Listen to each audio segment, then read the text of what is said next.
Okay, our final speaker for this session is William Spence, who is the Chief Executive Officer and President of Galveston Bay Biodiesel.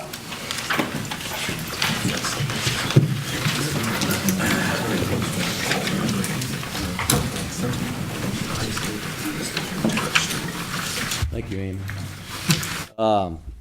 Galveston Bay Biodiesel is a venture capital startup company, so we're not in production yet. So you'll get kind of a first-hand look at our perceptions of what's going on in the industry and why we're positioning ourselves the way we are in Texas. But this the button here? Oh, here, Is that it? No, No. that's actually the height of the thing. There we go. Okay. All right. Thanks. Okay. What I'm going to do today is cover 3 quick items and then take questions. First, I'll introduce Galveston Bay Biodiesel and how we fit into a group of companies here in Houston. We're actually in the process of renaming ourselves, so we've got a new name called Biofuels. I'll also talk a little bit about biodiesel and biofuels and what I consider to be the winning formula for biofuels. And I'll talk a little bit about some of the policy needs to support activity. Galveston Bay Biodiesel is was actually nurtured by Standard Renewables Energy Group, which is a locally based company formerly called Contago Capital. And I think John Berger's been here and has spoken at this institute before. But we already have a collection of technologies. It's a pretty fast-paced environment. John began the company really in 2005. So, and we've been moving quite rapidly. We have a company which basically, Newpoint, basically looks at commercial and residential uses and how to basically optimize energy usage in residences and in commercial enterprises. They're actually building a renewable energy house in Galveston as a test case. It utilizes all forms of energy, whether we're invested in them or not, and then we combine that with the grid point system, which basically is the optimizing tool, which basically would lower your energy cost structure around a residence. Grid point, we have a minor position in as Standard Renewables Energy Group. Galveston Bay was actually funded late in 2005, so we're fairly new. And we're moving quite fast. And we're building our first site in Galveston, just adjacent to the Pelican Island Bridge. And we basically plan to develop that site to at least 100 million gallons. Our first initial plant capacity is 20 million gallons. And then Trulight is a fuel cells company, and basically it's portable power. And that company is actually undergoing an IPO right now. So, and we're active in the marketplace. All of us we have a group of CEOs that actually work with John. And we're all active in the marketplace looking for new opportunities. So we welcome phone calls. A little profile on Galveston Bay Biodiesel. As I mentioned, Galveston Bay is the developer and operator of the site at a terminal in Galveston. We actually have a strategic investor, that's Chevron. With their warrants, they own 25% of us. They're very supportive of the biodiesel effort, and they really think it's a good fuel. O'Reilly, who's the CEO of Chevron, has been on Larry King Live and Today's Show and talking about Galveston Bay in particular. But we do characterize ourselves as a fuel producer. We're not an ag-based entity necessarily. And certainly, we're going to act like a fuel producer, and we have some different viewpoints, which characterizes us a little different than the traditional biodiesel enterprise. The terminal site in Galveston is what we call a full logistics capability there. We have deep water, barge, rail, and truck access. So we've designed it, if feedstocks get tight, we'll be able to bring feedstocks in. We're a full flexibility operation, and we're actually out looking for additional sites, and all our sites will really kind of fit the full logistics business model we're trying to create. We are actually, as I mentioned, we really began our operation January 1. We'll have our site up and running in mid-November, which I think is a very fast-paced effort. It is our own technology. A lot of us in the organization have built plants before. We're seeing the business model in the industry is more like a year to year and a half. We're doing ours in really about a 5 or 6 month window for construction. Each one of our sites will be 100 million gallons, as I mentioned, and we hope to have 4 sites within the next 3 years landed. We have a pilot facility that's in operation. That facility actually is used to train people on making biodiesel, but also test various feedstocks. That's our first piece of technology that we're trying to develop, but later on we'll actually be testing some of the lower grade feedstocks and conversions as well. We have the strongest technical capability of any biodiesel producer or new producer. The top 6 people, there are 4 engineers. We also have relationships on the technical front with Texas A&M University. We have a consultant that we've hired who is what I call the oil processing side, not the energy processing side. So we're pushing very hard on the technology front. We've also aligned with a oil field service company to produce some hydraulic fluids and drilling fluids that are made from bio feedstocks. The unit operation team is actually going to be coming from Kirby Marine. They have a solid reputation both on safety and performance, and we're quite happy to be aligned with them. And we also have an alignment with AmSpec, which is a certification lab company here in Houston. They have a site in Houston itself, and then they have a site in Texas City that they're building for us. And they're also going to manage our lab equipment in Galveston. I'm going to go through this very, very quickly. A market overview. Basically, you can produce biodiesel from most types of vegetable oils and some animal oils. But in the U.S., soil is the preferred feedstock. In Europe, rapeseed or canola is the preferred feedstock. If you look at soybean production, 2005, 2006, roughly 2.9 billion bushels. That's really enough to produce 4 billion gallons of biodiesel. However, if you look at the balances of what's out there excess on soy oil, it's pretty tight. So we mentioned earlier that feedstocks is a really sound, an important consideration, and it certainly is for biodiesel. Basically, we talk in terms of blends. B100 is a pure blend, a pure biodiesel, and we're seeing that being used in some pristine environments like national parks. You predominantly hear blends of B2, B5, and B20, and those are the blends that are used in either proactive fleets, some of the government operations, some of the bus metros, things like that.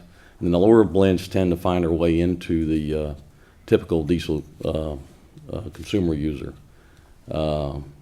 And of course, most of the market right now is in the mandated areas, certainly in Washington, Louisiana, Minnesota, and there's some strong incentives in Illinois, for example, that stimulate demand there. Biodiesel essentially moves on a competitive basis to heating and diesel fuels. We believe it will eventually sell at parity to low sulfur, ultra low sulfur diesel.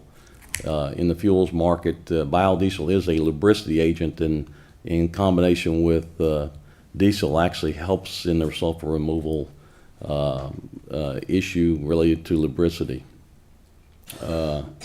Prices vary slightly depending on the end-use market segment, and currently we're seeing some discounts to gain acceptance, which is a key issue for biodiesel. If you look at the European market, there's roughly about 960 million gallons produced in 2005. There's actually a soft mandate to get a 5.7% blend of biodiesel into the diesel pool there. and sort of production's been growing rather dramatically. On the U.S. market, 2005 production was 75 million gallons.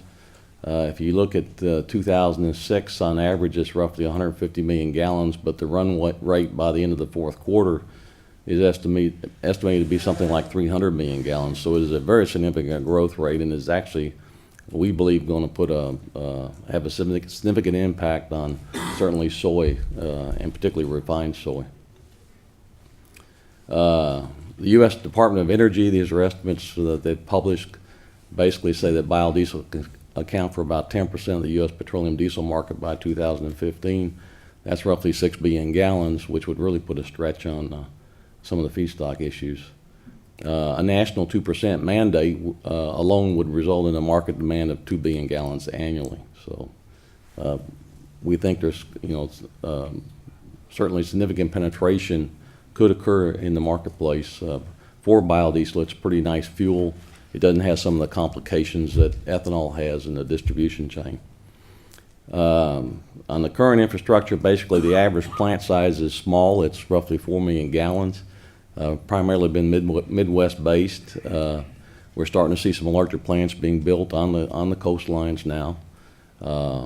If you compare that with ethanol, there's roughly 40 million gallons on an average basis for ethanol.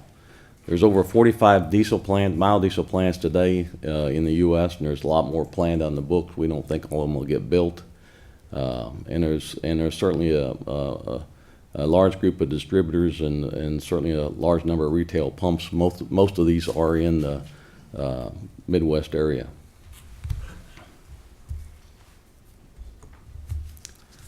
Just a quick look at our value proposition. We consider ourselves to be a fuels company, like I said.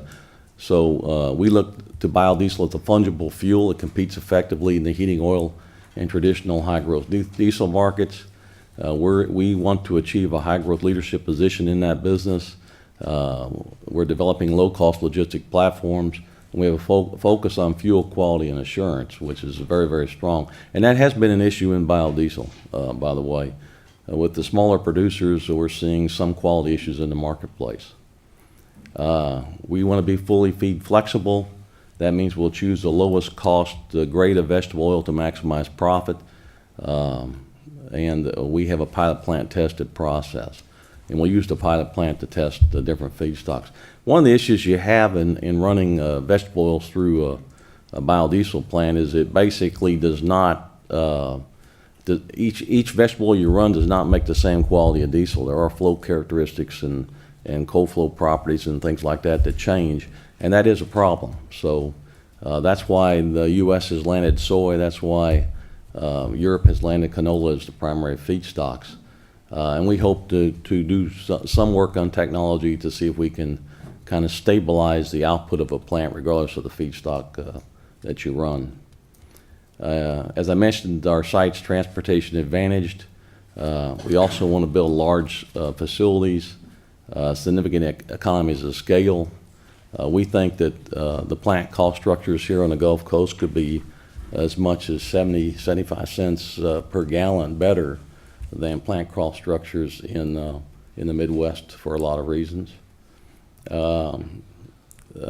We plan to expand Galveston to 100 million gallons per year, and we're in discussions right now with a couple of other sites, which we hope will push it up to 200 million gallons per year by the end of 2008.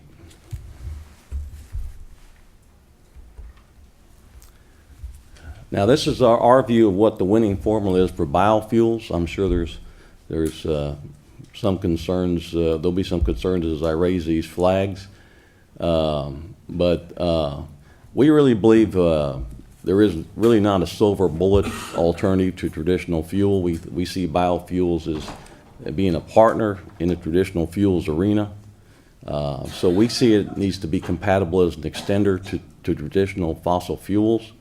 It must fit into the fuel with respect to quality and fuel characteristics. This will make life a lot easier as we're trying to distribute the products.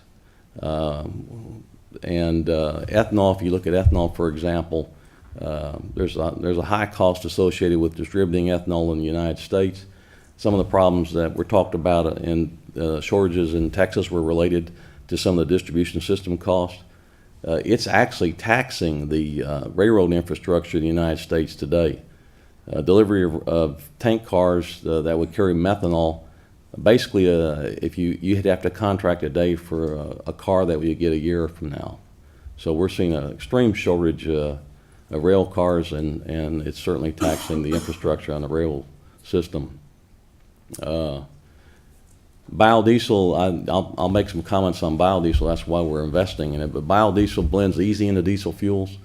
It yields 3.2 units of fuel product energy for every unit of fossil fuel consumed in its life cycle. So it's a very, very positive fuel from that perspective. The next thing we believe is it has to be fungible from the producer to the end user. And that means there really can't be any quality issues associated with moving it via the traditional distribution channels.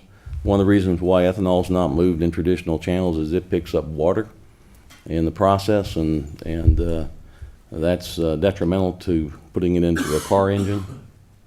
There's a whole slew of issues related to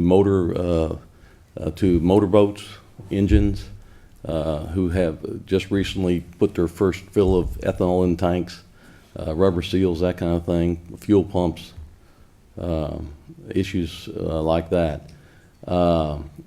We believe that the traditional channels provide a degree of cost efficiency, and the infrastructure is in place today. And if you can put a biofuel in with a traditional fuel, that's the way to go.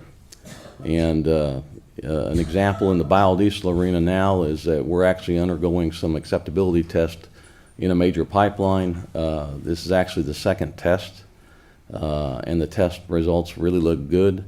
If anybody knows anything about the infrastructure here in the Texas Gulf Coast, we basically supply a lot of product up two major pipelines. One pipeline is Colonial, which goes up to as far as New York, and the second pipeline is Explorer Pipeline, which feeds the Midwest system.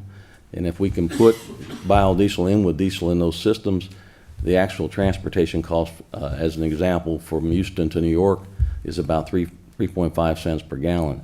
If you move a truck of diesel from Houston to Galveston, it's about 8 cents a gallon.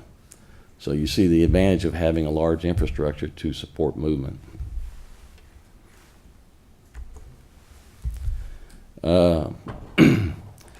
We think feedstock needs to be available to satisfy demand. This is a key issue for the biodiesel industry. Gaps in supply and demand are okay as part of the normal business cycle, but with all the announcements today, we see the infrastructure for feedstocks being stretched pretty hard. That's why we've chosen to be a fully feed flexible operation. That's why we've partnered with Texas A&M through an MOU to see if we can develop alternative feedstocks. Texas actually has a very weak position in feedstocks when it comes to producing biodiesel. We do see that there are improved oil yields that are occurring today in acreage yields, but we also think new feedstocks and some of your waste feedstocks are going to be very important into the future. As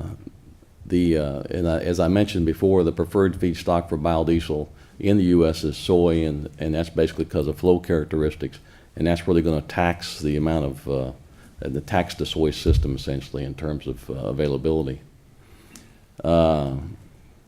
We also think that it has to be acceptable as a fuel in all commercially available engines. You shouldn't have to develop special engines to run a fuel. We think that's the way to go. It obviously should not increase wear and repair efficiency. You should not void the engine warranties. Most of the diesel manufacturers have now accepted B5 blends. I think all have accepted B5 blends, and some are moving to B20 blends. So we're seeing some move there. And we think that the fuel needs to have a performance characteristic similar to traditional fuels. So biodiesel has wide acceptance. There is a slight variance from manufacturer to manufacturer. I think most auto manufacturers have accepted B5 blends, and as I said, and some are moving to B20. One of the big users of diesel is the marine industry, and so far acceptance there has been very, very low. We do see, for example, shrimpers in the Gulf Coast using it because they like the emissions-free environment that occurs. And I think what's important about biodiesel is it provides about 94% of the BTU content of diesel. And if you look at chassis tests that have been recently done, most people indicate there's similar performance characteristics. And that's basically related to the flow properties, the flow improvements you get from adding biodiesel into the fuel.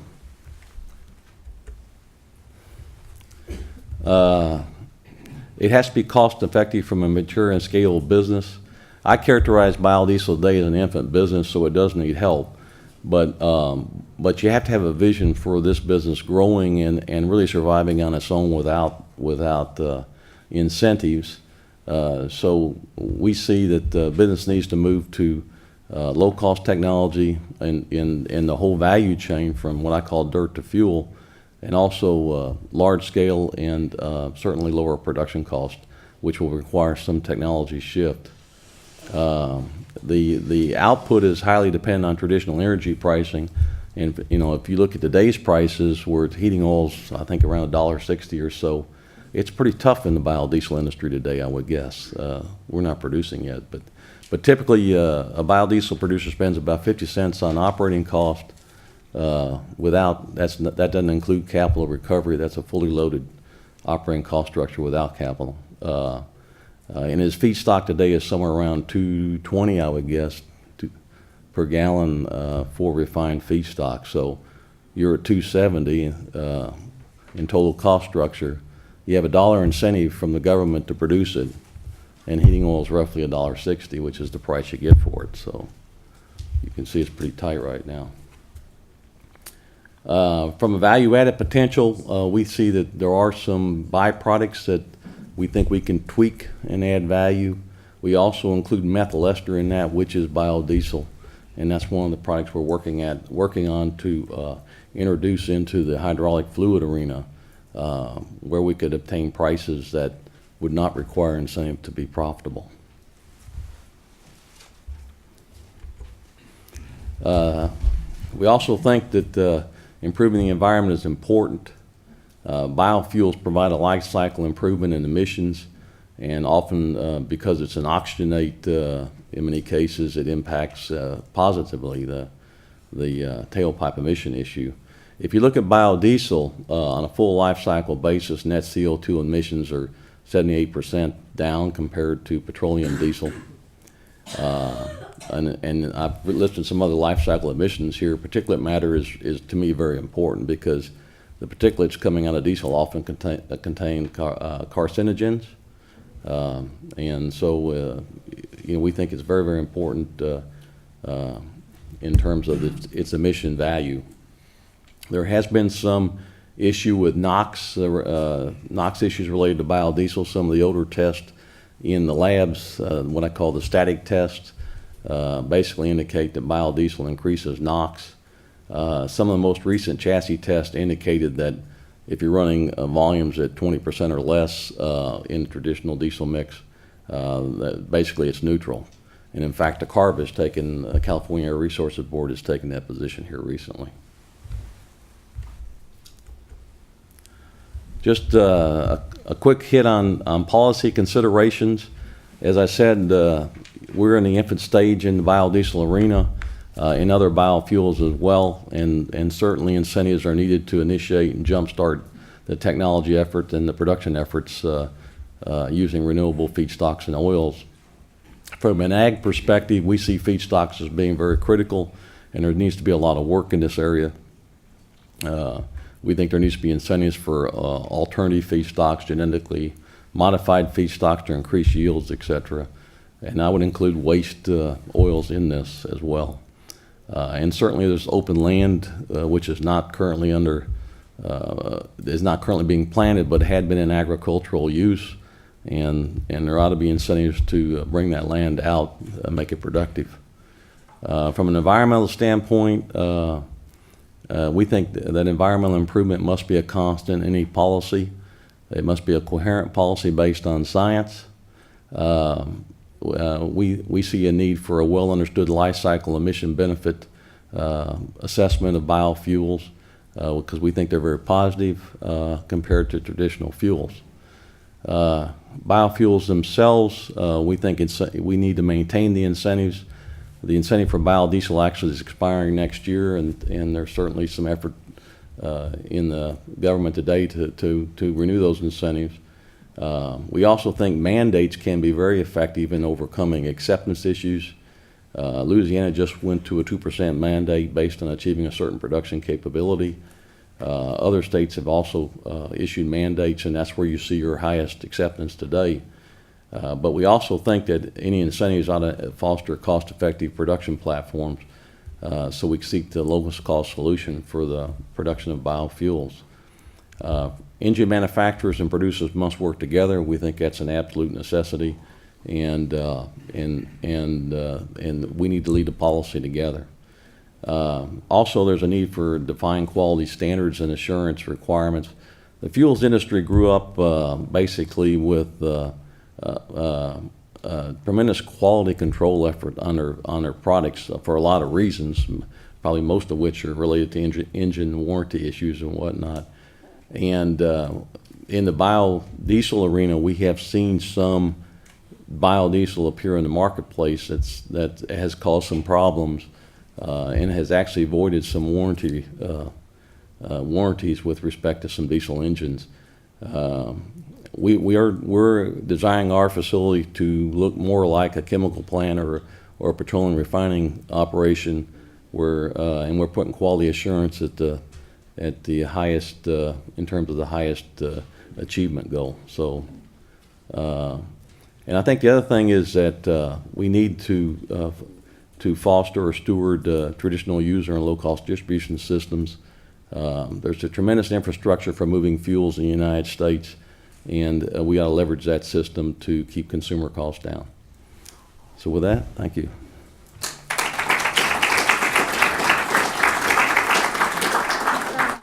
Questions? Ted Pacek, I'll have a comment and a question. The comment is your feedstock. So we heard just that sugarcane does not burn Amazon forest, and actually it doesn't. It did before. Mm-hmm. Now what burns Amazon forest is soybean. And in fact, the largest reason for the deforestation in Brazil, which is at an all-time high right now, is the soybean plantations. Now, you're saying you are at in a port location, and you're saying that you can get feedstock from any location you want. And therefore, I would like to remind you that the CO2 emissions from the Amazon forest deforestations are roughly between, let's say, half or three-quarters of the total U.S. emissions. So, can you comment, will you be buying soybean from Amazon forest? Not yet. Basically, the way we look at it is the U.S. has really got to make some moves to build its agriculture enterprise up to support biofuels. And biodiesel is a good example of that. Most of the feedstock is soy, it makes a very good biodiesel. In Texas, we have a small amount of cottonseed oil, and certainly we're going to be looking at using that. There are waste oils that we would use in our process. We look at soy as kind of an initiator activity for us. Quite frankly, soy prices are pretty high. As I mentioned, if you ran refined soy today, it's $2.20 a gallon just to get it to your facility, and you got to sell a product for roughly $1.60 a gallon. So the reason we're on deep water is really temporary gap solutions. The actually preferred feedstock for us coming offshore will probably be palm because it's cheaper.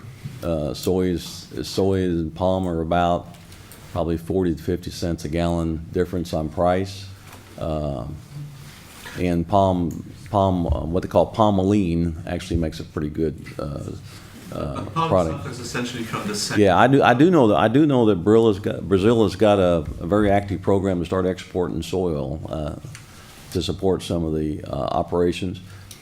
There's a lot of movements in oil is very, very tight in the world with the demand in Europe today. A lot of people don't know this, but there's a lot of canola that's exported out of Western Canada that has to go to Europe to meet demand. Certainly the U.S. could grab some of that as well. It's already being exported. But the feedstock oil is a very severe problem, and we think the ultimate solution will be alternative feedstocks. I personally brought in 3 jatropha trees and planted those in my yard here in Houston, and they're growing quite well. There are other feedstocks people are talking about, algae, things like that, for biodiesel. So. Another clarification, what made the problem that the gentleman in the front row mentioned was government policy, wrong government policy in Brazil that stimulated, not soybean, stimulated cattle husbandry. Yes. It was cattle husbandry that cut down the forest, not soybean. Soybean came afterwards.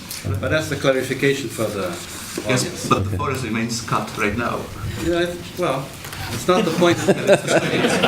So let's clarify the clarification. Well, if you're growing agricultural products, you're at least getting some benefit if you're, you know. But the point I want to make is, in your presentation, there are 2 issues that you may not have touched.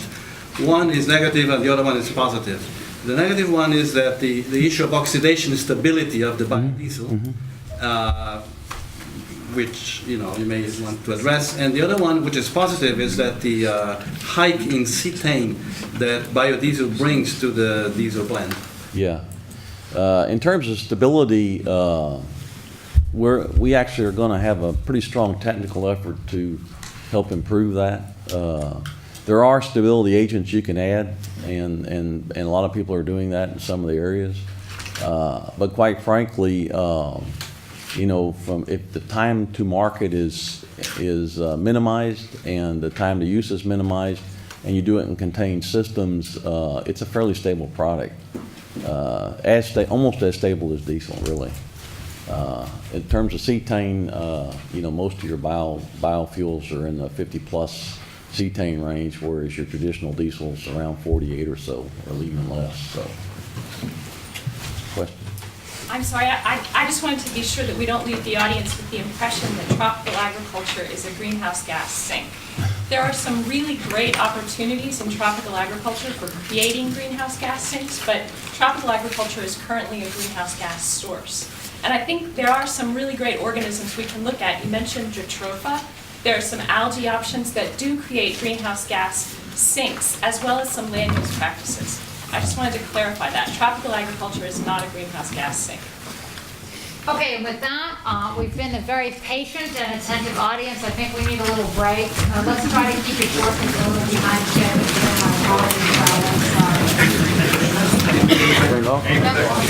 Are we coming back? 10 minutes.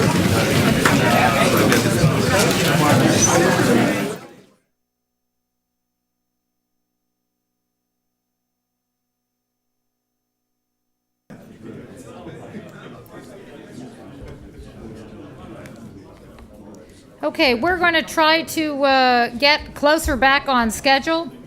I appreciate everybody's zip here and patience. So what we're going to do is I'm going to go back in the program and I'm going to ask Dr. Zygarakis to come and do his presentation. And then we will have Dr. Askew's presentation because he had a very difficult trip here last night. And then we'll break for lunch, and then after lunch we'll start with the Dr. Trindade. So Dr. Zygarakis is the chairman of the Department of Chemical and Biomolecular Engineering here at Rice University, and he is going to talk about the potential of biomass to the energy problem. When I accepted the invitation to do this overview, to give this overview presentation, I didn't know that the job would include speed reading, so I'll try to do whatever I can to bring us back to schedule. As always, a great risk one incurs when this person stands between people and their lunch. So, what I'll try to do, and what this presentation is designed to be, is an attempt to frame the discussion we're going to have over the next day or two, outline the challenges and also try to pose some of the questions that we have to answer before we can really determine whether biomass is a viable alternative as a source for fuels and chemicals. But before we start talking about alternatives, we really must understand why we need them. And of course, there was a lot of talk earlier today about our addiction to oil. And if you feel you are addicted to oil, you are in the right place. Houston has lots of oil. And some people who are working to find alternatives to that. But also, when I listen to these talks, and this also happened to me, I had the same feeling this morning, I feel like I'm in a time machine. I'm being transported back to the 70s, back to my youth, when we thought we're going to change the world. And of course, you all know what happened in the 70s. In 72, the oil production in the lower 48 peaked. People were panicking, and then in quick succession, we have the Yom Kippur War, the oil embargo, energy crisis, the Iranian Revolution. Price of oil really peaked in real terms in 1980, 80, 81. We have not reached that point yet. And everybody was worried. Everybody from the president on down to the last citizen, was worried about national security issues, our fuel supply, competitiveness, economic prosperity, and so on and so forth. So we were called to arms by then President Jimmy Carter in an address to the nation in April 77. He talked about this energy crisis in pretty stark terms. He said that the energy crisis would overwhelm us if we did not act quickly. That was 30 years ago. And he also said that our response to the crisis would test the character of the American people and the ability of the President and the Congress to govern. He called this effort the moral equivalent of war. And of course, the first thing we asked is, how are we going to fight the war? Well, with technology, of course. We are Americans. Syn fuels were the battle cry du jour back then, and so scientific and engineering community started responding as funds poured in to support both basic and applied research on, you name it, coal gasification, coal liquefaction, utilization of oil shale, tar sands, many others, even biofuels were seriously considered. But before all these efforts tapered out in the late 80s and 90s, we had really done quite a few things. We had proposed and even developed several really great technologies, particularly for coal gasification, coal-fired power plants. Unfortunately, many of these clean coal technologies were not adopted widely, and personally, I think we lost a great opportunity to at least upgrade our coal-fired power plants so that we could have today, they could have today twice the efficiency they do. But only now, 25 years later, some of these technologies like the IGCC, the integrated gasification combined cycle technology, coming back into vogue, and people are even deploying them.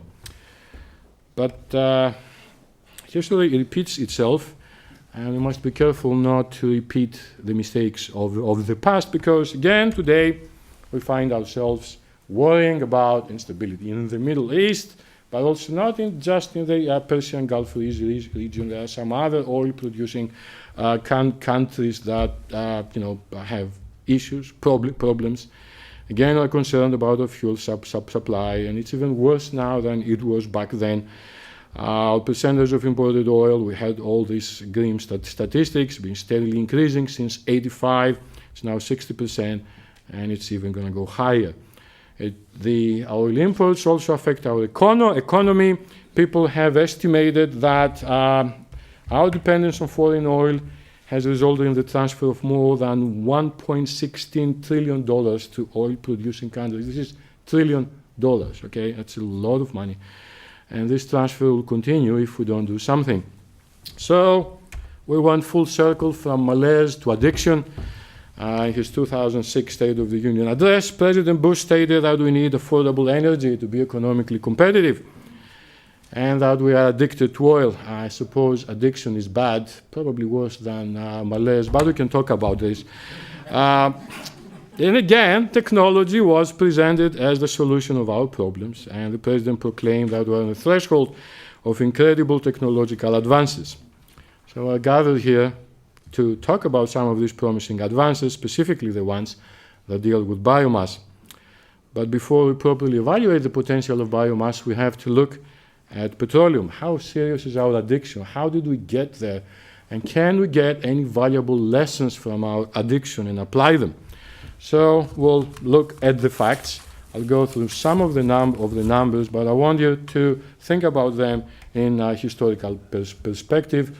We are a nation of 300 million people, but we consume 25% of the world production of petroleum.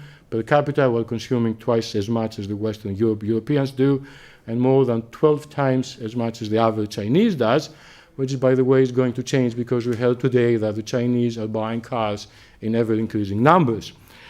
While we consume a lot of oil, we don't have a lot of oil. Our domestic reserves are only 2.4% of the total world reserves. And to put that in a little better perspective, you all may have heard about the recent big find of Chevron in the Gulf of Mexico. Well, even if the most optimistic projections about this new oil discovery materialize, we will increase this from 2.4% to 3.5%. And in the meantime, we'll keep on consuming more and more. It's projected that from 7.6 billion barrels in 2004, we'll be consuming about 10 by 2030. That sounds really modest, only an annual increase of 1.1% per year. But if you start adding all these few billions of barrels of oil, and you do that for the next 20, 25 years, you realize we are going to need about 230 billion barrels of oil in the next 25 years. Where is this going to come from? How much of this are we going to produce? And how much of this is going to come from abroad? I'm going to take a rather optimistic view here. And despite the fact that our domestic production has been constantly decreasing since 1971, despite the fact that we had things like Prudhoe Bay, the Gulf of Mexico fields coming online, I'm going to assume that we're going to be able to maintain over the next 25 years a production of oil equal to 3.5 billion barrels per year, which is the average for the past 40 years. If these optimistic projections come true, we're going to produce about 86 billion barrels of oil domestically, so we're going to need to import about 140. Well, if this is not true, and we go to a more realistic, that's what people in the industry say, people who know this business much better than me, and assume a average, let's say, domestic production rate of 2.5 billion barrels per year, we're still going to have to import about 170. So where will all this oil come from? Of course, we'll have to import it. And if you look at the picture, well, 2/3 of the proved world oil reserves are in the Middle East and the Persian Gulf region. And guess where the second largest bar is? Russia. And Mr. Putin is really flexing his oil muscle recently. So we will see. Okay, there's another parallel with what was going back in the 70s. Back then, we're worried about U.S. domestic peak oil. Now we're worried about world peak oil. Have we reached that yet? Well, I don't think this is the proper forum, but I just want you to basically look at all the possibilities. So, why are we addicted to oil? If you look at the price of gasoline between 1920s and now, you're going to see that the price hovered between 20 and 40 cents from 1920 until the oil crisis of the 70s, and then we have two bumps, basically one in 1973, the first oil embargo. Let's see, can this? It's too small. 1973, and then again in 1978, we have the second largest bump. And at that point in 1981, the price of gasoline reached 140 cents per gallon, and then came down, stabilized around $1 basically until just a few years ago. So if you, however, account for inflation, you are going to see a completely different picture. Basically, you see that the price of oil has been constantly decreasing since the 1920s until the year 2000. And even in 2005, we had not reached the price of oil in 1920s. Of course, the exception here are the two bumps. The biggest one, of course, is the one in 1981. Well, as a result, because gasoline is very cheap, really, its consumption continued to increase over the years, and when a product is good and cheap, people buy it. You can spend a lot of time analyzing this data, but the take-home message I think we should get from this is providing affordable alternatives to liquid transportation fuels will be a formidable task. But I think there is hope, and I think we can find some hope in the secrets of the petrochemical industry itself. I'm a chemical engineer by training and by conviction, really. And when I show this slide, I can't help but feel some pride.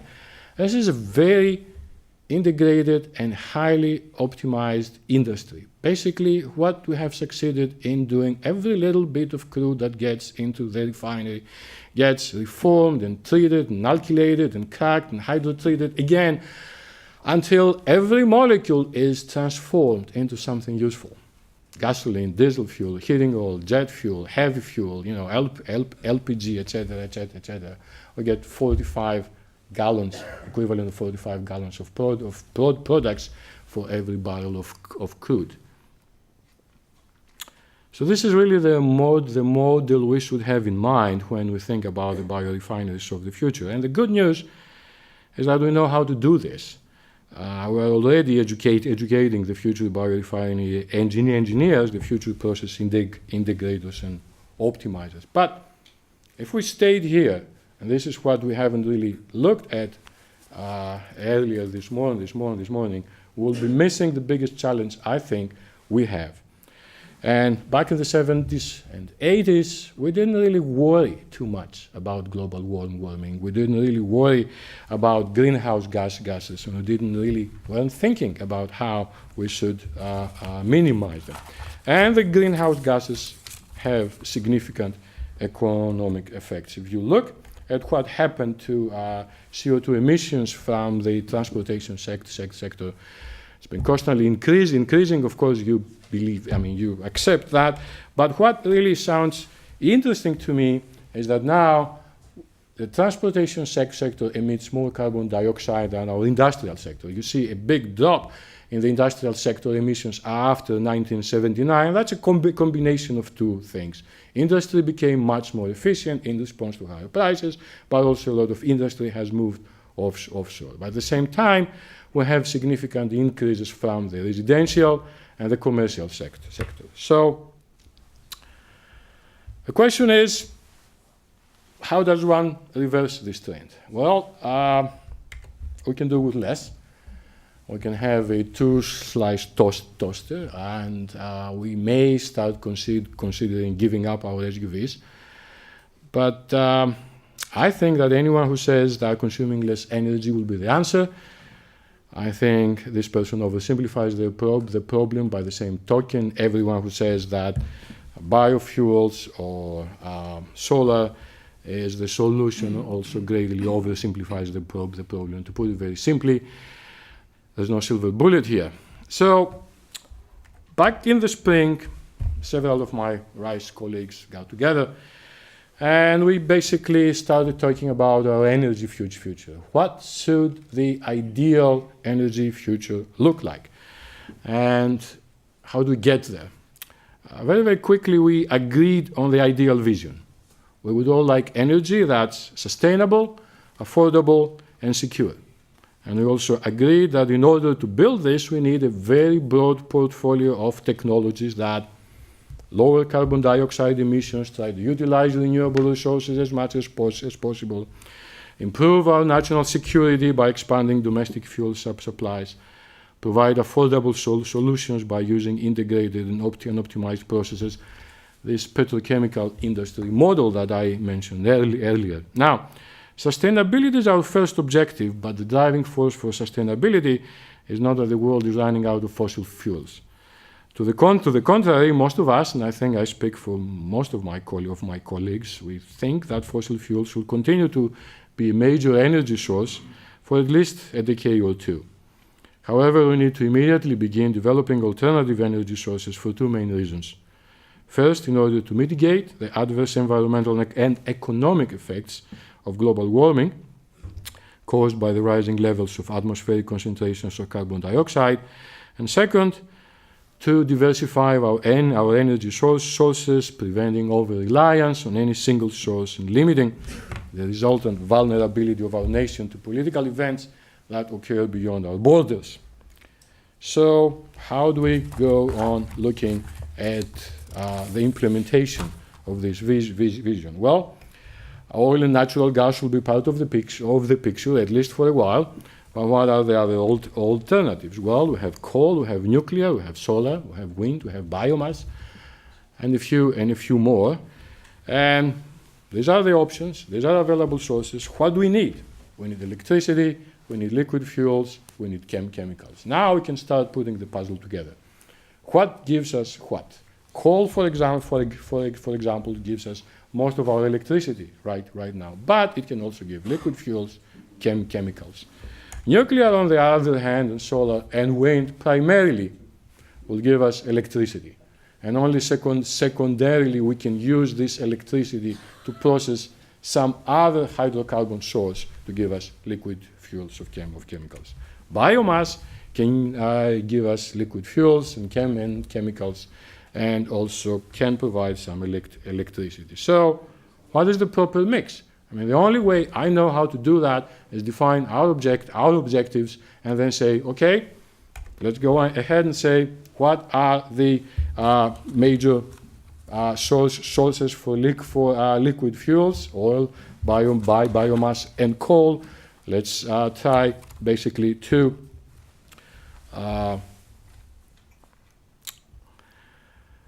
find this proper mix, and we have to understand here that the proportion, okay, and all these fractions are time dependent, and they will evolve with time as new technologies are developed or as the market change. And the same is true with electricity. These are the sources. How can we get the electricity we need? How can we get the liquid fuels we need? And at the same time meet our other objectives. And here we cannot really ignore the fact that there may be disruptive technologies. For example, if we were to tomorrow switch to electric cars, which is a technology of the past really, instead of a technology of the future, but that's another story, we can basically do away with a big chunk of our liquid fuel needs and basically satisfy these transportation needs with electricity. This is really, in my opinion, shaping to be a major optimization problem for optimal allocation of resources. This is basically what companies do to plan their activities.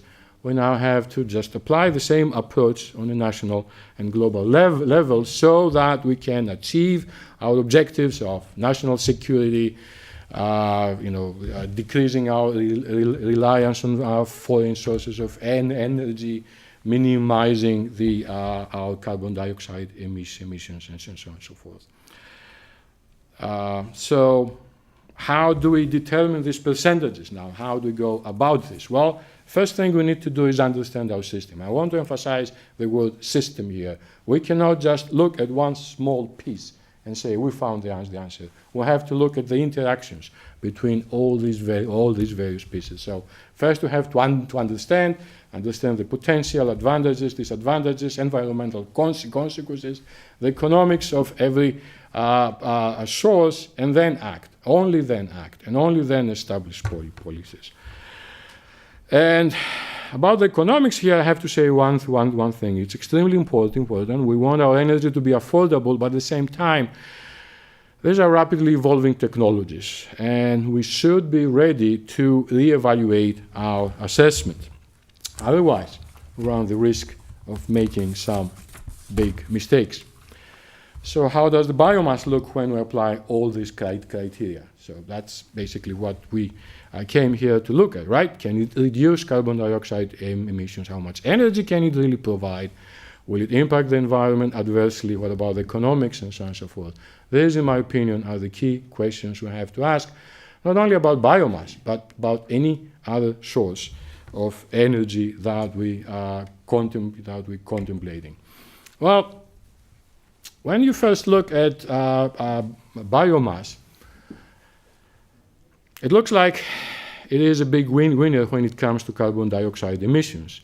In order to grow, plants capture carbon dioxide from the atmosphere, take water from the soil, convert them to glucose, the sugar, and the building block of all plants, using energy from the sun and with the help of chloroplasts, the plant catalyst. So the plants are then harvested, transported to the biorefinery where they are converted to biofuels.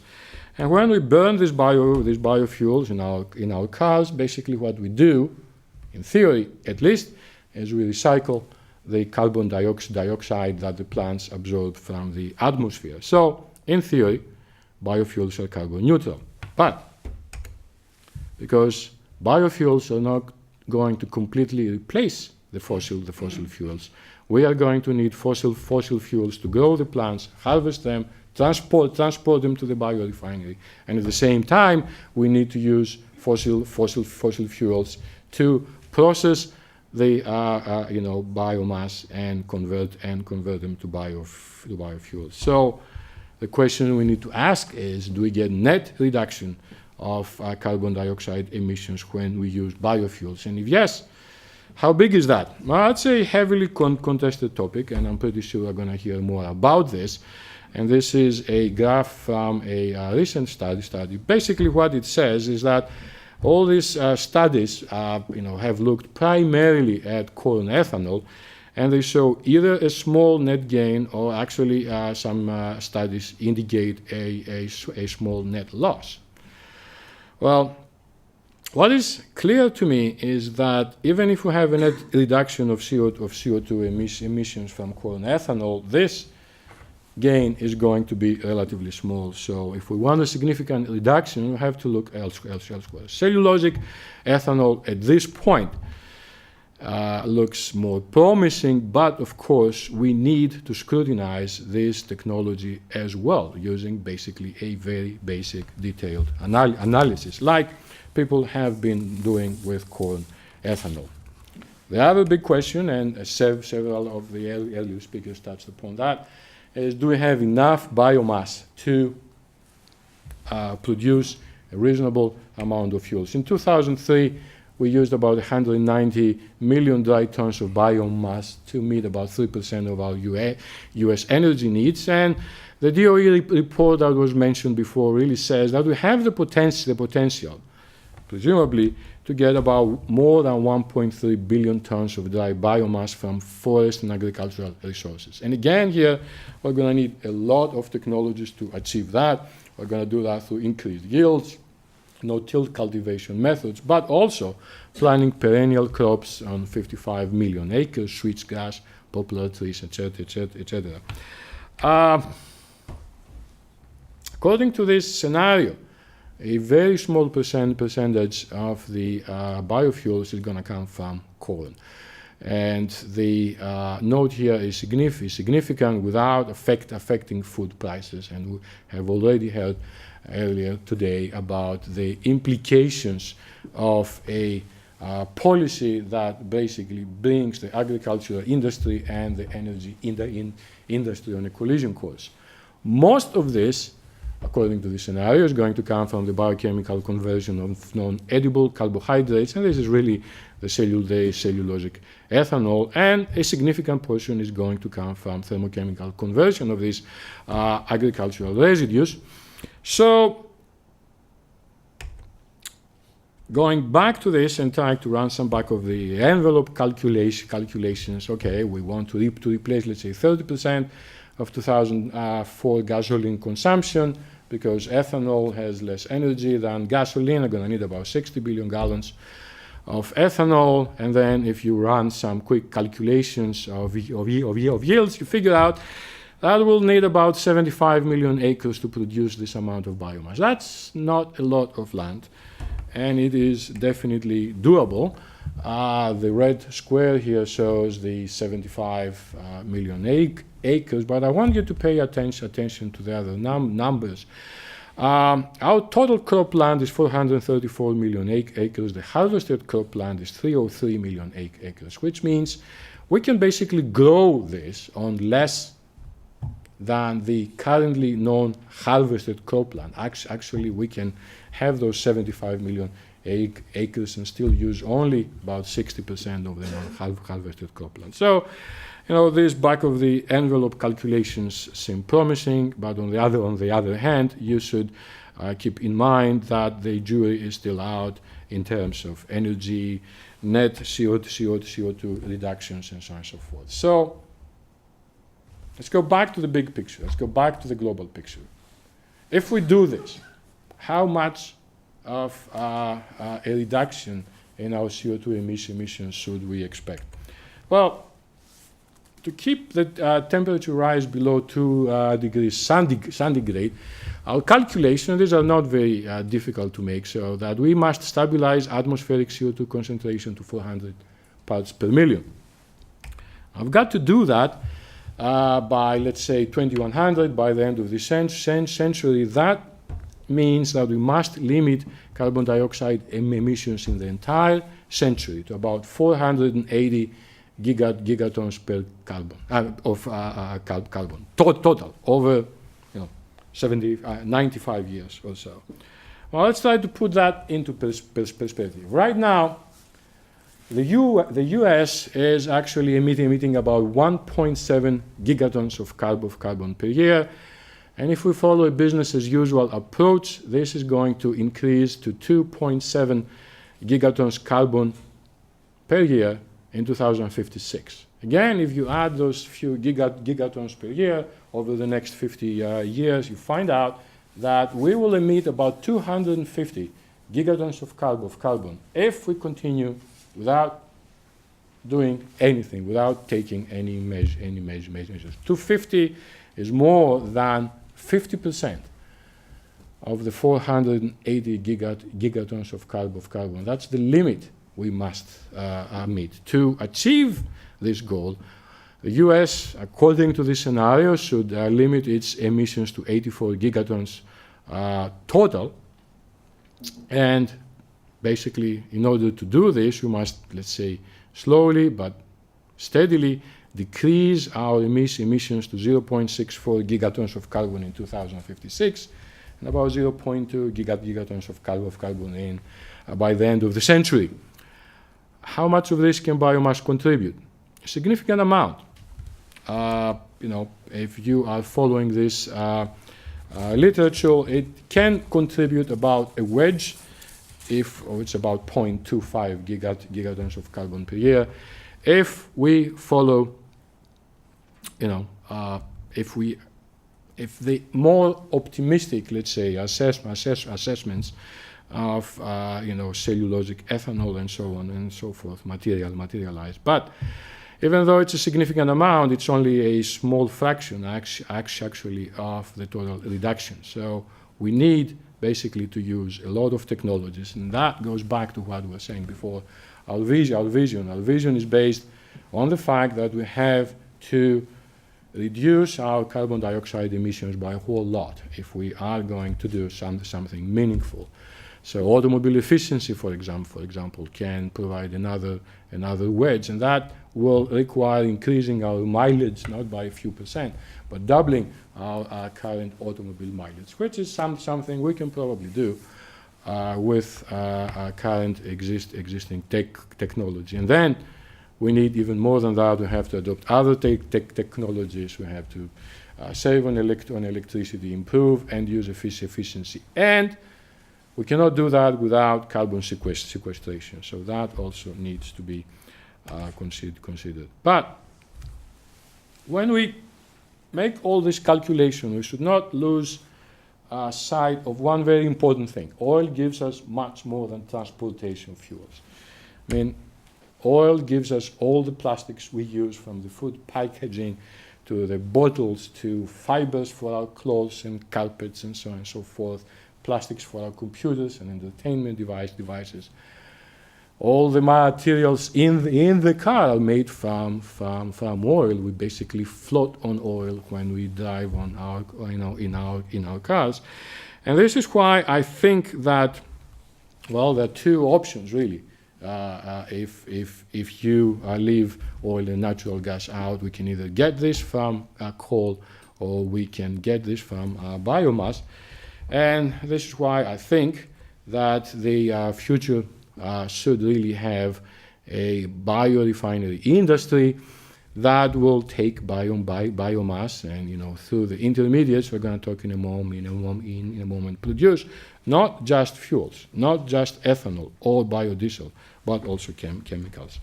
If we really want to summarize, these are the key advantages of biomass that I see. We have enough to have some impact. It is renewable. It has the capability, it has the potential to significantly reduce carbon dioxide emissions. And as far as I'm concerned, that's a very important point. It's the only sustainable source of materials, hydrocarbons for materials.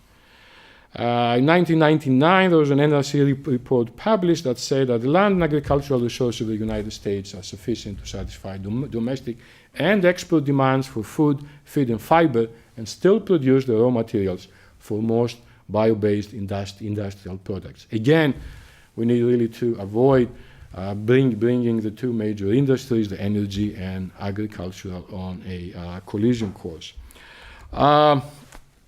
Other advantages, and several of the previous speakers have alluded to this, we can use biofuels in current automobile engines with minor modifications. There is some infrastructure for the distribution, although we still can't transport ethanol in our pipelines, cannot transport ethanol in our pipelines. Biomass can be used in existing power plants with co-firing and so on and so forth. And more importantly, I'm going to hear a little bit more about this from the Rice students here. The biofuels can come from waste streams. So this really means that we can close another loop here by recycling waste materials and processing them together with municipal waste, for example, to produce more heat, electricity, or fuels and chemicals. And this is an approach that we really plan to take, albeit a very small scale here at Rice.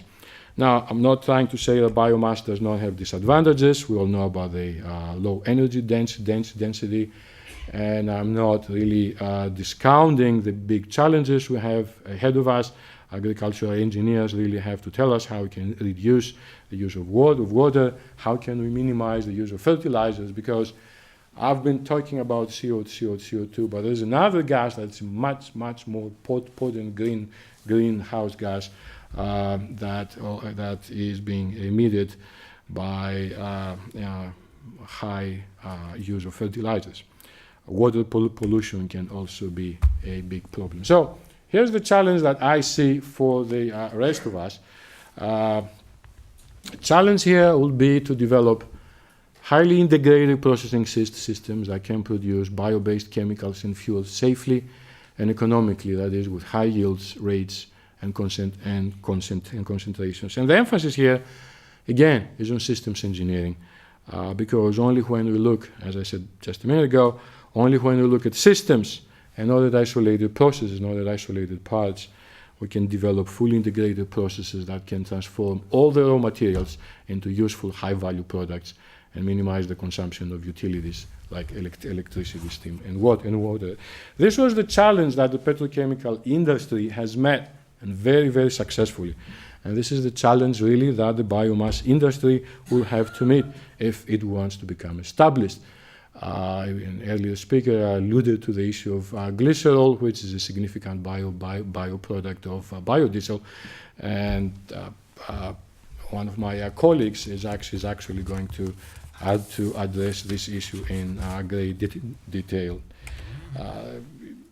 most of the talks are going to basically focus on the three primary routes. We're not going to talk about direct combustion of biomass to produce heat and electricity, although this can give us a significant percentage of electricity. Most of the talks are going to focus on the thermal platform, which basically proceeds by converting biomass to syngas or bio-oils that can be subsequently converted to fuels or chemicals.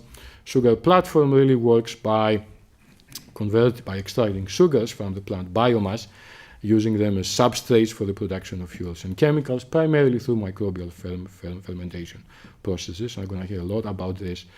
And the oil route, of course, is closely related to biodiesel or biodistillate production. The goal here first is to extract the oil portion of an oil accumulating plant, the soybeans, rapeseed, palms, or jatropha, and then either use this oil to produce biodiesel or use it or process it into biodistillates via conventional refinery technology. Unlike the extraction of sugars, the extraction of biomass oils is technically simple. It's here, it's already being done in commercial scale, and the subsequent production of methyl esters is a highly efficient process. But the rapidly growing biodiesel industry will flood the markets with glycerol, a significant co-product. And therefore, to improve the economics of this process, again, we have to go back to this biorefinery example that I've been using over and over again. We must convert glycerol into other useful products like ethanol, like formic acid, or produce hydrogen from it. And this is essential for the success of this emerging industry. And Rice really, and you're going to hear a lot of talks, has considerable expertise in these areas.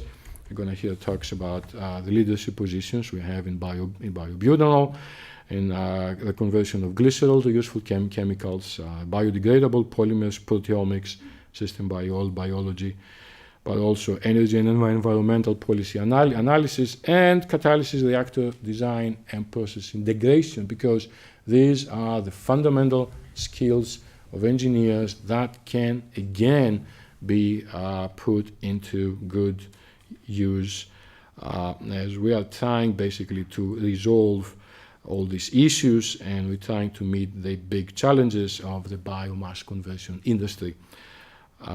Thanks for your attention, and after the lunch, of course, let the discussion begin.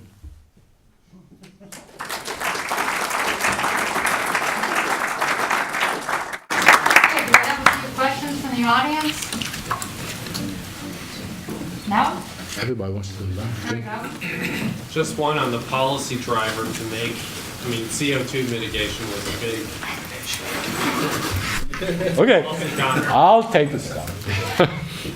So it just seems that that's a lot of your discussion was around looking at the CO2 and how do we get it in control, and yet right now there aren't strong policy drivers domestically. Strong?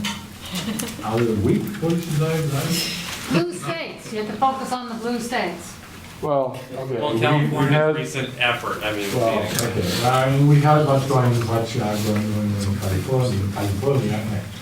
and we have also the answer the proof is going to be pretty really are going to be able to make it in this environment.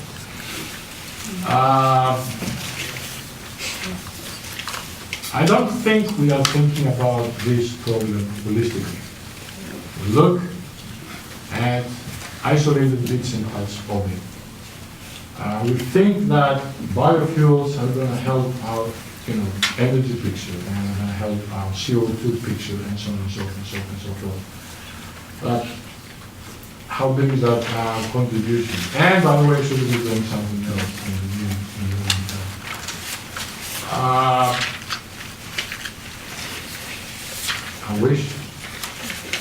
I wish we basically could adopt a systems approach, which is what engineers like us we do. But our policy makers still haven't figured out. So that leads us to our next speaker. Our final speaker before we go to lunch is Melvin Askew. And he is here from the Agricultural and Rural Strategy Department of the Central Science Laboratory of the UK. He's going to talk to us about what's happening in the EU, and we can see how that may differ or be something the US can look at. Thank you, Madam Chairman. Good morning or good afternoon or whatever time of day it is, ladies and gentlemen. I was very pleased to be invited here and even more relieved to actually get here after flying for 25 hours last night and arriving at 3 o'clock this morning, hence the slightly jaded look. I would like to thank Matthew Chen and the British Consulate, who seem to have managed to work out how Continental do their airline ticketing and managed to get me here. I'm thoroughly grateful to them all for working very, very hard in that direction and for getting me off to Rome tomorrow for the GBEP meeting, which is the International Energy Meeting of FAO on Thursday. I'm going to talk about the European Union and bioenergy. I'm not a government official in the sense of a minister. I head a research group at the Environment, Food and Rural Affairs Laboratory near York, halfway between London and Edinburgh. And like all civil servants, we actually have to earn all of our income from the market. So the minister makes the decisions and we find the money to operate around about $100 million a year. I realise lunch is coming up, so let me tell you a short story which will encapsulate what I'm going to say. Many years ago, when I was darker-haired and had darker whiskers and wasn't quite so worn out, I was running a group for dairymen in the evening about new breeds of cattle to give us beef. It was a filthy night. It snowed like hell. 4 people and the speaker turned up, and I didn't know what to do. So I said, should I start or should I not? And one old English farmer said, young man, when I go to feed my sheep, if they don't turn up, I still feed them. So we gave him the presentation. And afterwards he said, young man, but I don't give them the whole bloody lot. So I will endeavour to be fairly brief in order that you can emulate the sheep and have your lunch. I was mortified last night to be told I had an English accent. I didn't realise the English had accents. So I hope I'm comprehensible. Madam Chairman, ladies and gentlemen, I think you need to recognise that whilst Europe flies under the flag of EU, there are quite strong national differences, and that we are quite different from our colleagues across the water, be it north or south of the border in North America. In Britain, for example, we have a big drive to diesel cars. France has always had a very large number of diesel cars. Diesel in Britain at the present moment is about $9 a gallon. You don't know how lucky you are. But by going diesel in my vehicle, I do 50.3 miles to the gallon. I bet many of you don't do that. There are a whole range of different countries' initiatives and incentives falling within European Union directives, and I'll touch on those later. One thing I'd like to start with is biomass and give you a definition. Fortunately, the previous speaker brought up some of the points I shall bring up, so I shall reinforce what he said. Biomass includes a wide range of products and byproducts from forestry and agriculture, as well as municipal and industrial waste streams. It therefore includes trees, arable crops, algae and other plants, agriculture and forest residues, effluents, sewage sludge, manure, industrial byproducts, and the organic fraction of municipal solid waste. After a conversion process, biomass can be used to provide heat, electricity, or transport fuel, depending on what you do to it. Ladies and gentlemen, in case you finish before I do, the question I'm asking you is, what should we be doing and where should we be going? Is biofuel the only answer, or is the correct answer a rational and interrelated approach to biofuels, bioreduction of demand for fuels, and bioreduction of energy in the broad sense? My answer is yes. So if you want to doze off before me, now's the time. I'll show you Europe because it keeps changing, as you're well aware. And the interesting thing is it's moving east. And as we move east, the important thing is we bring in a very, very much bigger agricultural influence and very much bigger agricultural land. You'll recall that just after the war, so I'm told, France and Germany were the key elements of the European Union, then called the EEC. Germany was the industrial centre and France was the agrarian centre. France has major amounts of land and is a major food exporter. Now the question we have to ask is, if we're going to biofuels, Will France stop exporting butter, cheese, wine, foie gras, and a few other desirables, and go on to biodiesel or bioethanol? My view is it's unlikely, because for the agrarian sector, which underpins their economy to a great extent, we have to add value to agricultural produce, and you don't necessarily do that by producing biofuels.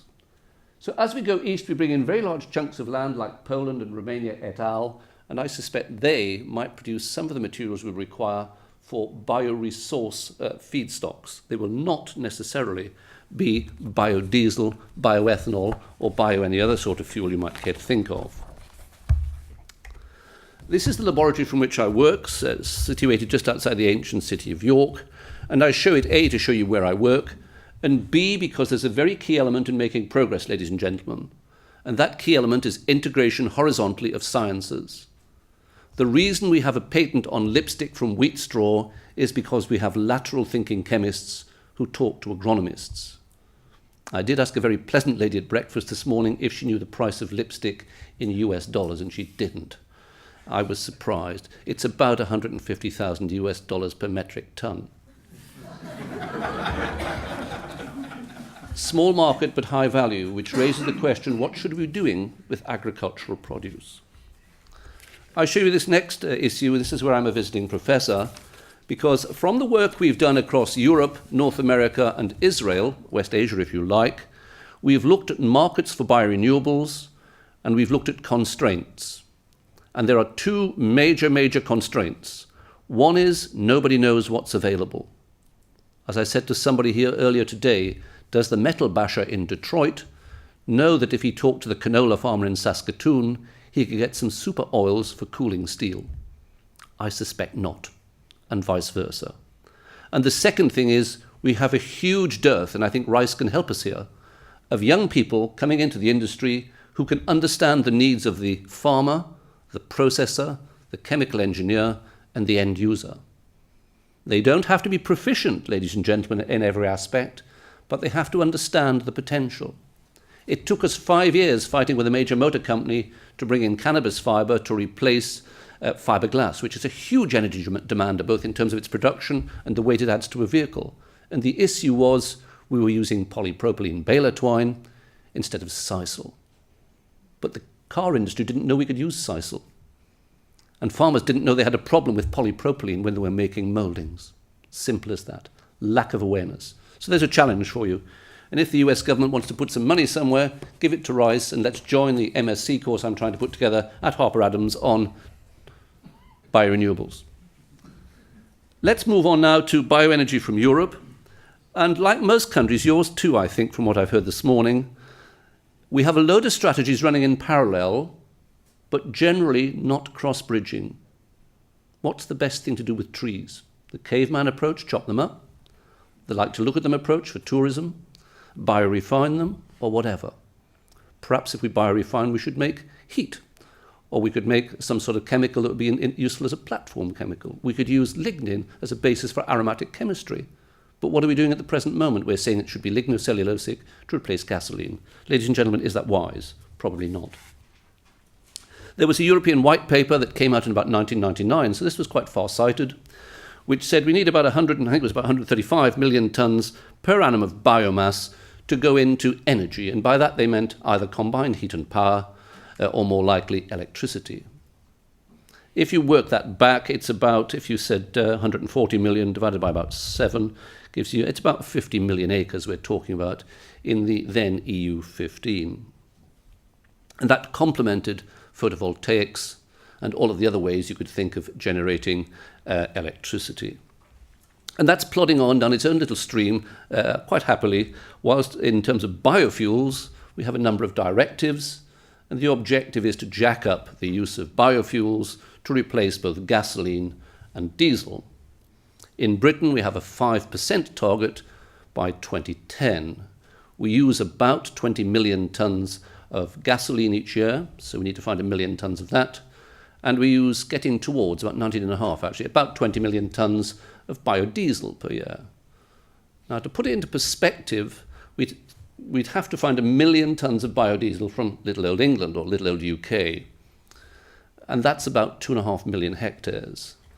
The evidence from the report done for our government by Sir Ben Gill is that we have about 1 million hectares of spare land, in inverted commas, for bioresources in totality. Question, what's the priority? Lipstick or motor vehicle fuel? And if we're going to biodiesel, what on earth do we do about gasoline? Remember, we drive on diesel and gasoline on the private side, unlike yourselves, and unlike Canada. So we've got biofuels plodding along. The EU has brought in what they call a directive, and each member state sets up its own regulations within its own sovereign law to fulfill the needs of that directive. Being a unified set of 25 countries, no two countries have done it the same. Ergo, in Germany, we have incentives which are time-limited. Question, should I build a biodiesel factory if governments are only going to guarantee their policy on biodiesel for 8 years? Answer, probably not if I'm sensible. In Britain, we have a defiscalisation of 20 pence per litre on biofuels. We're fairly heavily taxed, as you'd guessed, from the price of the figures I gave you before. So no two countries are doing it in the same way, but they all have the same objective. Having said that, in terms of biodiesel, Germany produces half of the world's biodiesel at this moment, and the vast proportion of EU biodiesel, because they have crushing capacity on the Rhine, and it's easy to shift French rapeseed into Germany and crush it there. Also, sea freight rates are competitive, and road rates in Germany are regulated. Ergo, you go by sea because it's cheaper. So we do have two pushes in EU to replace energy with bioenergy, or replace biofuels, liquid fuels, with bio sources again, but they're running in parallel. Question, why? Is it intelligent? Answer, probably not. But we are progressing, and I would commend to you this document, which is a vision, I can give you the reference for it later and you can download it from the web, of EU as to where we're going with biofuels in 2030. Now, if you're going to invest, ladies and gentlemen, that's meaningful to you. 2010 is totally irrelevant because there's nothing you can do to invest and build and come into production in 4 years. But this is quite interesting because it's written by those who use the fuels as opposed to those who would like to affect CO2, congestion, investment, or whatever else. And in essence, this is what it says. Just for reference, it was launched in Brussels on the 8th of June of this year, and I did one of the papers at that launch. The technology roadmap or vision, which is the same sort of thing as the previous speaker mentioned, shows 3 phases in biofuels. The first is where we are now, biodiesel. That is old by anybody's imagination. I brought the first biodiesel to Britain in about 1990. It's taken 16 years to decide we should be producing it, and about 3 months ago we opened our first big factory, although we're importing the oil to work on it with. So you wonder, have we got it quite right at the moment? The next stage, which is imminent, is 2010-2020, which is bioethanol again, but this would be lignocellulosic, perhaps based on gel and iogen technology, and then sun fuel or syn fuel, depending on whether you're an environmentalist or a chemist, which is basically CO, Fischer-Tropsch, and a synthetic hydrocarbon. And why the hell should we do that? If you talk to powertrain manufacturers, and I spoke to Saab about almost exactly 1 year ago, and I said, what will your powertrains be in 15 years for diesel vehicles? And they said, we don't know. But in 10 years, there will be hugely sophisticated powertrains which will run on something like a synthetic fuel derived from biomass. Question, how often do we talk to the car manufacturers and powertrain manufacturers in terms of what they're doing with powertrains? Bringing out a fuel that's non-compatible with a powertrain is not usually helpful. And then, of course, we move on to 2030 and beyond, where we're coming into the biorefining side of things, and I would thoroughly concur with the gentleman who spoke first. This is the way forward. Chopping the top off wheat to make bread is interesting, but using the bottom as well to make adhesives, silicon filters for industry, the water industry particularly, lipstick, and a whole range of other things, paper if you wish, is much, much more interesting. Polycosanols too. Currently, we spend lots of diesel running up and down, burying the infernal stuff. We used to be able to burn it, which was not very much more constructive in terms of the environment either. So let me go through these, ladies and gentlemen, and show you a couple of bits. These are taken from this document, so you can pick them up if you wish. This is where we are now, but we're moving on. Germany is already building BTL, biomass to liquid factories. Bioethanol, there are already going to be bioethanol factories in Germany. And you can see that we have bioethanol, vegetable oils. Is it wise to use cold-pressed vegetable oils, particularly rapeseed, as a fuel? When we know fresh rapeseed, cold crushed without hexane extraction, competes well with olive, and if you're a Frenchman, you believe it beats olive in terms of heart health. Are we then going to get the ethical question? Why are we chucking in heart health to create pollution and run around in large vehicles when that's not essential? And that's rising in Britain now. Biodiesel, you can see here, from a range of sources. But if you were a car manufacturer, would you be happy to have somebody who had a biodiesel based on some sort of oil from a fish fryer, groundnut, soya, sunflower, or something, that somebody's transesterified and given you a something or other biodiesel? Certainly what I've heard from car manufacturers in Europe is no. And the reason is very simple. When your car packs up and the seals go on your oil pump, on your fuel pumps, you tend to blame the car manufacturer, not the fuel. Ergo, we have a problem. If you really want to use waste oils like this, inshore fisheries is the place to use them. Doesn't matter what you put through an inshore fishing vessel's power unit, it starts at 200 degrees C, so something solid will melt. It normally runs on bunker fuel, which is almost solid anyhow. So, and the environmental impacts of vegetable oils on the inshore fishery side of things are minimal. You don't get slicking, you don't get filthy black on the sea bottom if you get a spill. And the tonnages required are down as low as a ton per boat per day. So that might be a much better place to put all the waste from your French fries or whatever sort of fry-up you prefer. Let me move on now, ladies and gentlemen, to where I think we should be now, rather than where we actually are talking about now. And this is the second generation of biofuels, which you can see plainly shown in front of you. I think the challenges we have on bioethanol are quite simple: costs of enzymes, activity of enzymes. That might be a pre-processing requirement. Once an enzyme gets to an activity site, it's dead easy. The difficulty is when you have contorted molecules that won't allow the enzyme physical access, you then have to do something to speed up activity. And remember the comment I made before. We all talk about lignin as a waste. We can snap it off with wet chemistry, we can take it off with an enzyme if we wish. But it's a cyclic material. If we used our intelligence, could we not use it as part of a basis for aromatic chemistry? The challenge there, I think, is cost. I think the science could be reasonably well proven. Moving on to synthetic biofuels, there's no doubt that's where we're going, because that's where the engines are going. But Fischer-Tropsch is expensive to invest in if you're building it, expensive to run. And if you talk to, for example, the University of Newcastle-upon-Tyne in the north of England, they've been charged with looking at a revised version of this process, which is less energy demanding and less finance demanding. And that might be the way to go, I think. And then the other things you can see here. I will mention hydrogen. You, like us and some other parts of the world, do have problems of people who keep blowing us up, which is irritating. One of the worries about hydrogen is, would you be happy for tankers of hydrogen to be going through your town where your child is going to school? The answer in Britain is not a cat in hell's chance. Would you be happy with a pipeline? Good God, no. First they're going to dig up your garden, and then they're going to blow your child up later. So I think the issues, even though I've put them lightly, are very, very serious. We already have problems with telephone masts in Britain, and they're being banned in some places. I don't think hydrogen, therefore, is going to be a resolution to our fuel until we can think of some idiot-proof way of handling it, the idiot being the person who wants to blow up either us or our children.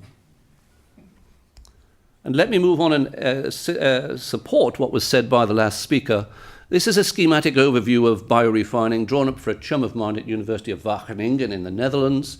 He's Professor of Valorization of Agricultural Products, which comes back to the question, what are we trying to do? And he's trying to add value to agriculture rather than find biofuels necessarily.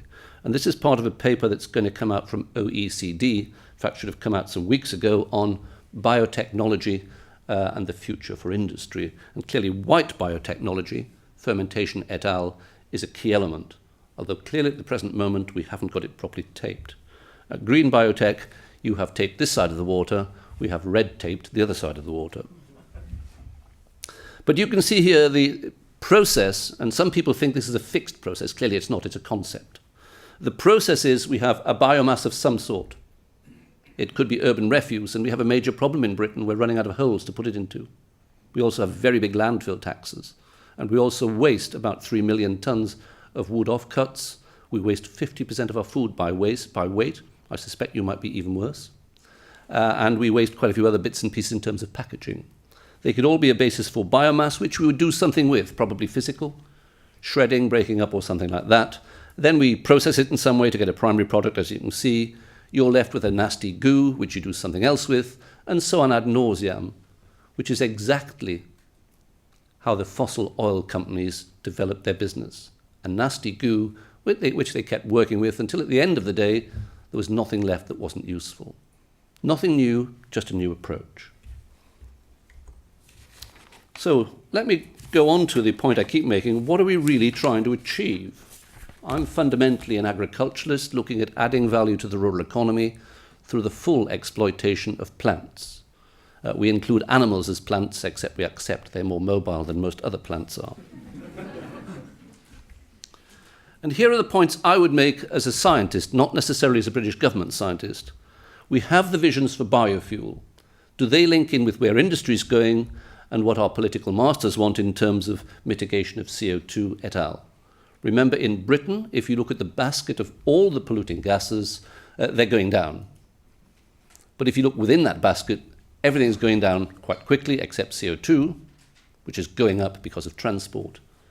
And interestingly, we hear of price as a deterrent for fuel use, even in Britain, yet we now have a move to four-wheel drive vehicles, 95% of which are within the inner London ring road and have engines of 3 litres or more. Is this logical?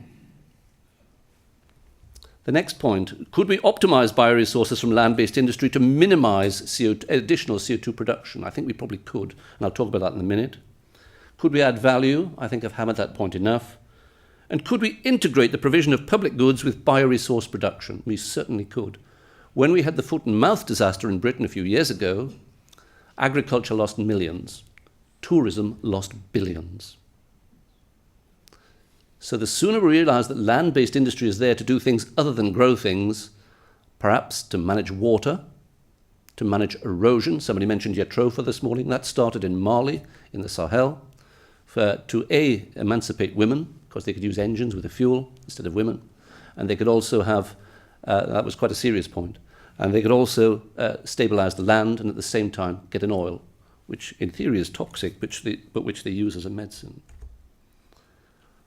What's the most appropriate use of bioresources, a solid fuel or a liquid fuel? Our side of the water, we're tending to run like that. Logic would say we should have an integrated matrix, picking out the best of each. And remember, in terms of sustainability, the issues are environmental viability, economic viability, environmental acceptability, and I have environmental economists who tell me the value of a view or the value of an oak tree. And then the third point is social and cultural acceptability, and that does vary according to where you are. Could we reduce fuel demand in a better way, as a better way of reducing things from bioresources than using them as a direct fuel? I'll talk about that in a minute. Could we do a mix of those, and could we do a mix of the wider energy picture? You perhaps recognize the little vehicle on the left, even though it does have British number plates on, as a DDR, Deutsche Demokratische Republik, which is the old East Germany, Trabant, which everybody thought was ghastly, and in terms of its powertrain, I think ghastly is an understatement. It created pollution by the barrow load. The good thing was it was probably so solid you could shovel it up. But if you looked at this vehicle, it was plastic, ultra light. And there are other photographs you can see of this vehicle with 15 men standing on the roof, so it was resilient. We have in Britain at this moment the University of Warwick producing resins from oilseed rape and other oils, which when mixed with plant fibres give us car body parts, ultra light, biodegradable if you use the right construction over time, and you can decide when it biodegrades. That perhaps would be better than saying we need a fuel replacement. We reduce the fuel demand by using bioresources. And if you look at the tyre on the right, which I actually got from the Goodyear factory in Wolverhampton where I live, just as a point of interest, they're very dirty, oily and smelly when they come out of the factory. That has a small amount of starch in it, made from a crop called maize, which you've probably never heard of. About 1% in the tread, replacing carbon black. And that tyre, which is a high-performance sports car tyre, but a road car, not a racing car, reduces fuel consumption approximately 5%. Ladies and gentlemen, the question I put to you is it better that we use maize starch in a tyre and reduce fuel consumption of that vehicle for the whole life of the tyre? Or is it better that we try and replace gasoline in this instance every time we fill the tank up? Or should we have some sort of mix? Or should we at least have a policy that integrates all of those things? My view is we should. And if governments are going to invest and reduce CO2 and reduce energy demand, because CO2 comes from producing energy as a generality, what's the best place to put it, whether you're in pounds or dollars? And the answer is not in fuels. The answer is in insulation. That's what the surveys and research done in our universities in Britain have shown. And as an aside, I show you here a hemp house. It's made from poured lime with hemp fibre over a wooden frame. If you want to go more than 6 stories, you must go to steel as the supporting framework. Its life is guaranteed for 100 years, and they think it may go to 1,000, but I don't think we could really take that warranty up. We have just opened one of Britain's biggest breweries, 10,000 square feet of floor space made of this material, because it's such a good insulator and it breathes. So the beer, which to we Brits is very dear and should run at a temperature of around about 50 degrees Fahrenheit, which doesn't happen this side of the water, it's just the right thing. So this is a big commercial enterprise, it's not a toy. And just beneath, on the bottom of this picture, you see 2 houses side by side. One is brick with fiberglass insulation and the ordinary breeze block internal wall, a cavity wall 11 inches deep. And the one on the other side, the right-hand side, is the cannabis construction. If you infrared photograph them with the same heat source inside, you find that the traditional brick and fiberglass insulation loses a hell of a lot more heat than the cannabis material. Moreover, to build a house brick, you use huge amounts of energy, and then you haul it about the countryside with lorries. Growing plant materials, as you saw earlier in the previous talk, uses much less energy. Not none, but much less.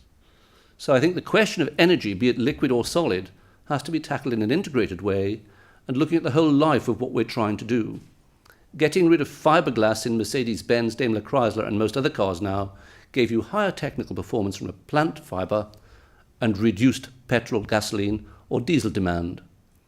In Europe, we use about 45 kilos, so that's somewhere around about 100 weight in Old English parlance, of these fibers in a car now. And that reduces fuel consumption quite substantially. Or if you buy a posh car, it allows you to have more goodies for the same amount of fuel consumption. And what about the environment? You will know that in Europe, agriculture now responds to an environmental call. It's called cross-compliance. You get a single farm payment per year, provided you do environmental things. You don't have to do them, but on the other hand, if you don't do them, you won't get the payment. And this involves everything from butterflies, through birds, through water, through pollution, and so forth. So it's become a major focus for us in Europe. And I would commend to you, too, this document written by the European Environment Agency, which starts to say, how much energy can we get out of the land without creating environmental problems? You've heard about pollution earlier, N and P2O5. There are all sorts of other things, too. And this document gives you some quite interesting insights into that, and I think you can get that from the web, too. But just let me pick out a couple of things. The left side of this picture, with the shorter histogram columns, shows the European Union. EU 25 means we haven't bothered with Cyprus, Malta, and Luxembourg because they're so small, they don't do anything in the agricultural and processing line to any sort of great extent. But you can see at the bottom of those columns black marks, which is basically vegetable oils. And if you go across to 2020 and 2030, you can see vegetable oils have gone. We do not expect to use them for fuel at that time. We're expecting to be using grasses, and we're expecting to be using trees, and the tree waste we have. In Britain at this moment, we waste 75% of each tree. We chop the top off, we smash the branches off, we chuck the leaves away, we saw it down into planks, which loses a lot of timber, and then we can't sell it because Latvian is only half the price. But we can, in fact, use all of that dry matter, and so could you, and you're not much better, to produce a whole range of materials. if we harvested them and put them into biofuels through a biorefining process. And then there's the potential and the impact of wastes. If we're thinking, yes, I'm about to finish, don't worry. She's just written a big sign that says lunch, so I thought we'd better stop. Or was it launch? I'm not terribly sure. What I'm trying to show you here is there are a huge range of wastes that we have in both of our countries. We don't have much black liquor because our forestry industry, in terms of pulping, has gone bust. But you can see there are a huge range of materials we have to get rid of here. Most of them, or many of them, have a negative value, so they're very cheap feedstock. If you have rotten food in Britain, you take it to an anaerobic digester and you pay a gate fee to take it through the gate to be digested. You don't sell it. Or you do sell it, but you pay to sell it, if you know what I mean. I think then we have a problem with some of land-based industry. Can we possibly grow plant materials to compete with negative value wastes? Probably not. Ergo, ladies and gentlemen, I think we need some more focus. So let me get ready for launch or whatever it was. I think one point, and this has been talked a little bit about this morning in terms of the words, but not the understanding. This is from a colleague who lives just north of Schleswig-Holstein, and he has done a review of public perception of bioenergy in Europe. And this is very important. The general public will vote for what they want, and if they don't understand it, we're stuck. And if you read it, it says bioenergy has the biggest potential to contribute to European targets regarding renewables or greenhouse gas reductions. However, compared to, it should be compared with, I accept, energy carriers like wind or solar energy, the image of bioenergy appears to be lower and broad public support is often lacking. People know about chopping trees up, they don't hear about it again. But they've not yet grasped all the other things we could do. Just a quick show of hands. How many of you here this morning, before I spoke to you, knew you could make lipstick from wheat straw? 3, 4, 5. I talked to you, breakfast. Oh, you're cheating. The good news is he listened. So I think we do have a publicity issue here that needs to be attacked vigorously, because everybody knows, as I've said, about chopping trees up, and that's not the story we're trying to put over. In conclusion, Madam Chairman, have we integrated biofuel and bioresource production and utilisation? No, but I think we're beginning to realise that it's time we did, certainly in Europe. Have we recognised the significance of public goods as a funder of land-based industry? No. I have a friend in Northern Ireland who takes clean water from a sewage works and charges them to take it because it has phosphate and nitrogen in it, and it costs a bomb to take those out to purify the water to avoid pollution. He puts them on the things called trees, which surprisingly soak up nitrogen and phosphate. The money he gets from taking that water to put on those trees, which are willow for short rotation coppice, more than covers their production costs. He then sells that wood into hospitals, prisons and RAF camps, which are quite good in terms of stable numbers and stable demand. We've not really thought about that. Managing water is very valuable, but we've not thought about it as a prime revenue source for land-based industry, with the bioresource as a product after that. When we start looking at that, we change the economics somewhat. Have we recognised the differences in approach by different nations? Yes, and we've tended to ignore them and hope that they go away. And what are we targeting? Are we targeting land-based industry and profitability? CO2 mitigation? Cheap fuel so we can run around in London with big vehicles we don't need? Or what? And whoever that was has just finished me at the right time. Ladies and gentlemen, thank you very much.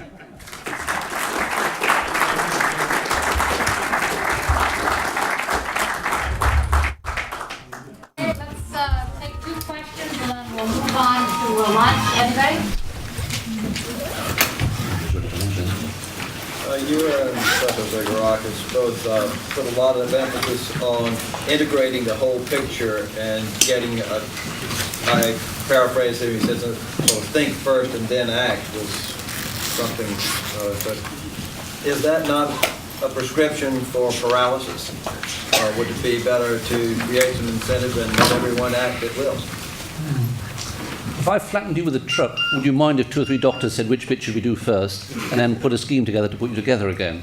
I think we do have a problem, but I don't think you have to look at it and say it's paralysis. If we do that, we're never going to get anywhere, and we're going to keep having all of these policies running in parallel until they blow up because they won't work.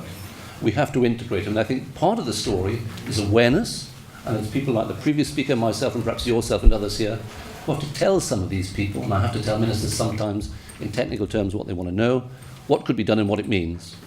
If we do that, we give them the option to act, whether they do or not, whether they have that much, I was going to use the word intelligence, but that's probably derogatory. Whether they have the wit to do that, I don't know. But I don't think we can sit on our bums and hope it'll go away.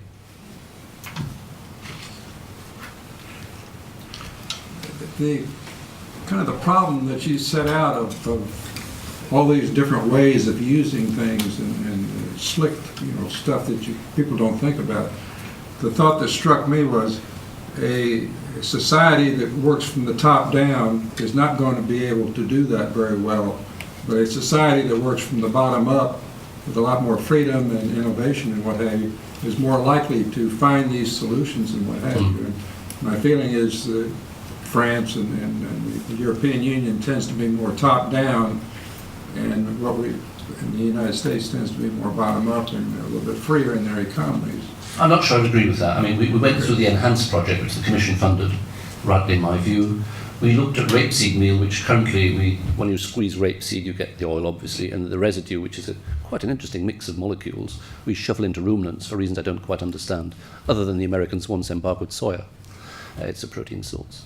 But we've actually, across Europe, looked at plastics, adhesives, some quite interesting plant protection products, and some anti-colon cancer products as well from that. So I think Europe is willing to listen. The good thing about European Union funding of research is that it's reviewed independently by a range of scientists. And they all comment and mark it up, and it's done on a straight marks basis. The bad news is they don't always pick the scientists to make that choice. But we don't have politicians or non-professional people interfering in the choice of those projects. What I would like to see would for somebody to come to me here and say, look here, Melvin, we know what you're doing with the Canadians, we know what you're doing in Britain, why don't we have a beer and see if we could link up in some informal way to start with? That's what I'd really like. And if your question catalyses that, I should be really grateful.